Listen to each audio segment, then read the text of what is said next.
अस्सलामुअलैकुम प्यारा ॿारो। अॼु असां दर्जो 5 में सबक 16 पढ़ंदासूं। सबक 16 बाबा फरीदगंज शक्कर।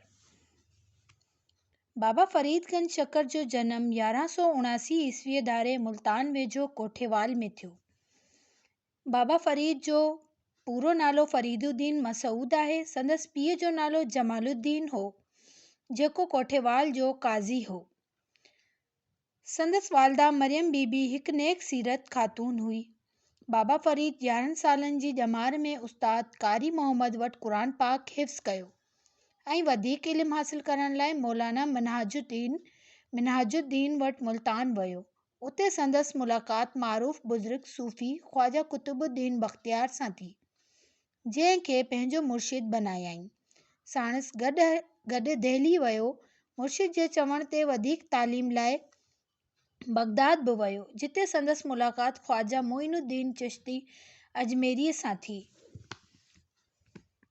बाबा फरीद पंजाबी, सराइकी, कश्मीरी ऐं सिंधीअ जो शुरूआती शाइर सॾिजे थो। संदसि शाइरीअ में इन्हनि सभिनी ॿोलियुनि जा लफ़्ज़ मिलनि था।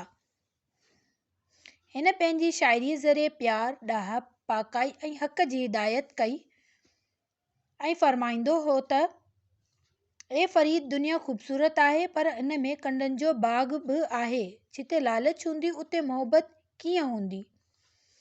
आउं ॾोहनि सां भरियो पियो आहियां, मुंहिंजो वेस कारो आहे, पोइ बि माण्हू मूंखे दरवेश था चवनि था त हिन जी अमड़ इबादत में उत्साह पैदा करण लाइ, उत्साह मीन्स चाह या दिलचस्पी,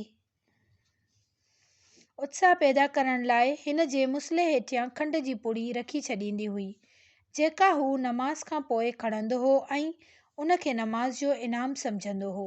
हिकु भेरे संदसि अमड़ खां खंड रखणु विसरी वई, पर नंढड़े मसूद खे साॻी जाइ ते खंड जी पुड़ी रखियल मिली ऐं ईअं हू गंज शक्कर सॾिजणु लॻो।